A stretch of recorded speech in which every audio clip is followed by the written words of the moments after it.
Good morning বন্ধুরা, ছায়া daily ব্লগে সবাইকে স্বাগত জানাই। আজকে সকালবেলা তো মেয়ে স্কুলে গেছে আর অনেক কাজকর্ম সারলাম।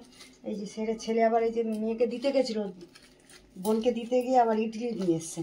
তা ওদিকে আবার ডিম সেদ্ধ ম্যাগিও বসিয়েছে, আবার এদিকে ইডলি নিয়ে এসছে। তা ইডলিটা যে ঢেলে নিচ্ছি, নিয়ে তোমাদের দাদাভাইকে খেতে দিই, কাছ থেকে এসছে। আর ওদিকে ম্যাগিটাও বানাই, সবাইকে খাবো খেতে দেবো। চলো আজকের ব্লগটা এখান থেকে শুরু করছি, দেখতে থাকো। ঢালতেই পারছি না, এত গাডার দিয়ে জড়িয়েছিলাম, ঢালতেই পারছি না। এটা দেখি ইডলি আবার গরম রে, একদম একদম গরম গরম। বাইরের ডালের গাডারটা আমি খুলতে পারছি না।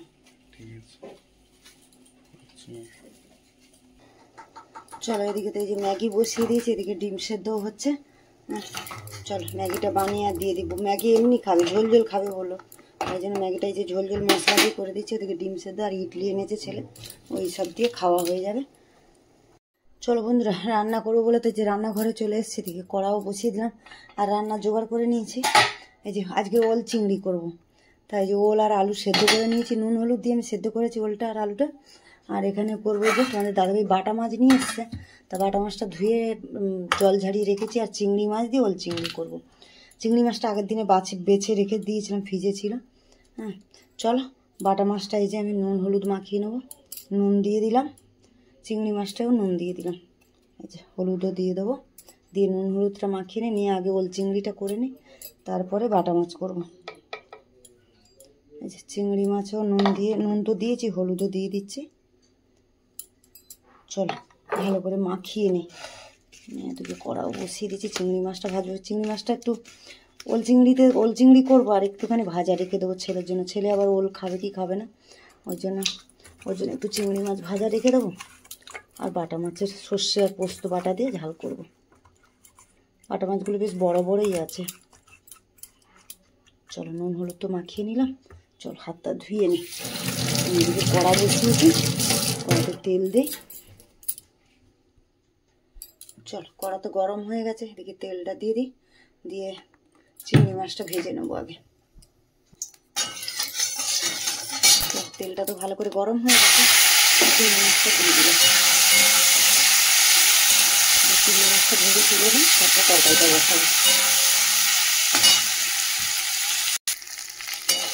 বন্ধুরা দেখো, চিংড়ি মাছটা তো লাল করে ভেজে নিয়েছি, এবার তুলে নিই।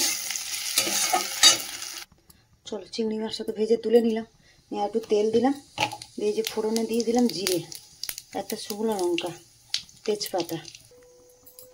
ফোড়নটা ভেজে নিয়েছি, এর মধ্যে যে ছোটো ছোটো দুটো পেঁয়াজ কেটে নিয়েছিলাম, পেঁয়াজটাই দিয়ে দিলাম।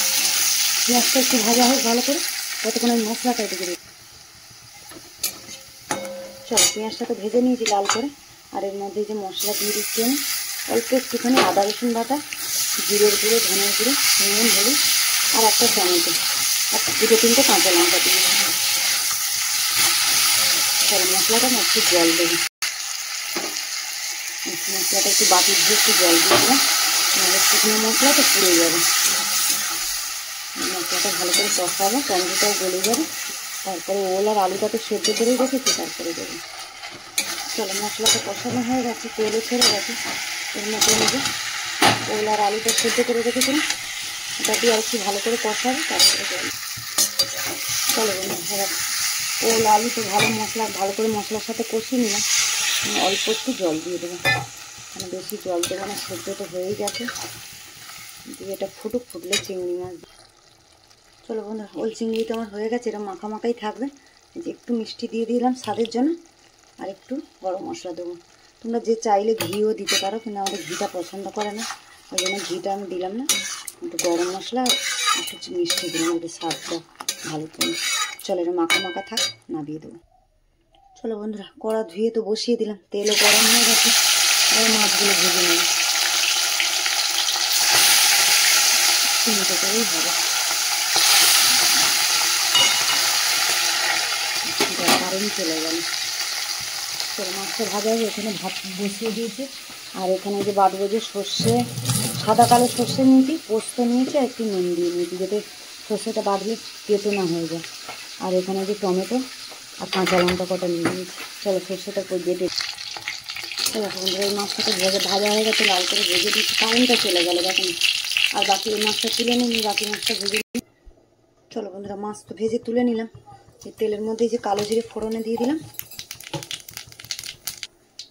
ফোড়নটা ভাজা হয়ে গেছে, এর মধ্যেই আমি যে টমেটো একটা ভেজে নিয়েছিলাম ওটাও দিয়ে দিলাম। কাঁচা লঙ্কা দিয়েছি 4টে, নুন হলুদ একসাথে দিয়ে দিয়েছি। যে টমেটোটা একটুখানি তেলের মধ্যে নাড়িয়ে নিয়ে তারপর সর্ষে বাটাটা দেবো। আর এদিকে তো ভাত ফুটছে, ভাত আজকে ছোটো জায়গা করে বসালাম, বড় মানে ভাত আছে ওই জন্য ছোটো জায়গা করে ভাত বসালাম। টমেটোটা কাঁচা লঙ্কা নুন হলুদ দিয়ে কষিয়ে নিয়ে নিয়ে সর্ষে পোস্ত বাটাটা দিয়ে দিলাম, আর একটু জল দেবো। চলো জল তো দিয়ে দিয়েছি, আর ঝোলটা ফুটলে মাছ দেবো। চলো ঝোল তো ফুটে গেছে, মাছটা দিয়ে দিলাম। মাছটা দিয়ে একটু ফুটিয়ে নিই, একটু ধনে পাতা দেবো। কারেন্টটা নেই বলে লাইটের আলোটাও লাগছে না, অন্ধকার অন্ধকার। তারা আমার রান্নাঘরটা একদম অন্ধকার হয়, লাইট জ্বালিয়েই রান্না করতে হয় আমার।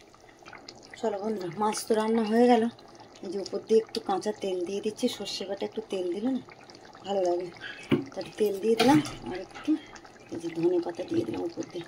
চলো ওদিকে আমার ভাতও হয়ে গেছে, ভাতের ফ্যান ঝাড়বো, আর মাছ রান্নাও হয়ে গেছে। চলো রান্না বান্না শেষ, এবারে গোছাবো। রান্না বান্নাটা শেষ হলো, এবার গোছানো পারবো, গুছিয়ে তারপর চান পুজো আছে। চলো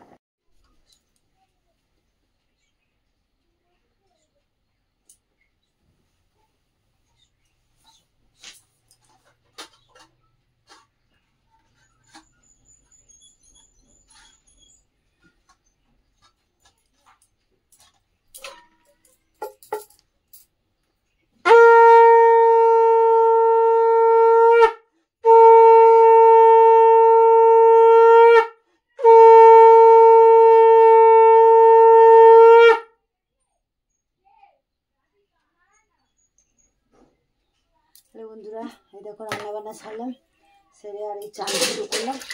চলো মেয়ে তো স্কুল থেকে এই বাড়ি যাবে, পড়া থাকে, ও তো আসেই না সকালের বাড়ি, স্কুল থেকে এই বাড়ি চলে যায়। ছেলে গেছে আনতে, ওর বাবা গেছে কাজে, তোদের দাদাভাই কাজে গেছে, ছেলে আনতে গেছে বোনকে ওই বাড়ি দিয়ে তবে যে বাড়ি আসে। চলো আজকের ব্লগটা এখানে শেষ করছি, পুজো করা কমপ্লিট করে রান্নাবান্না সারলাম, সব কাজ সারলাম। চলো আজকে ব্লগটা তাহলে এখানেই শেষ করছি, দেখা হচ্ছে পরের ব্লগে। চলো টাটা।